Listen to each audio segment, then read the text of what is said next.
Today I'll be teaching you guys how you guys can log in Among Us on your iPhone.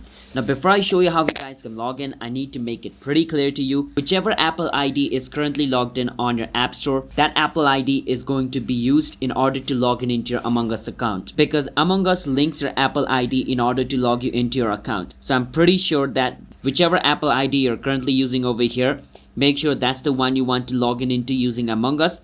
And if you're sure with that, then just click on Among Us. Once you click on Among Us, it's going to open up like this. Then it's going to take you to the login page, which is going to show you this continue button at the bottom. Over here, click on continue. And then it's going to verify your face. Once your face ID is verified, you will be logged in into your Among Us account. It's as simple as that on how you guys can log in into your Among Us account using iPhone. So if you guys found our video helpful, hit the subscribe to our channel once a step. And if it shows you this, just click on not right now and you will be logged in into your game ready to be played. Hope you understand this. Until next time, bye bye everybody.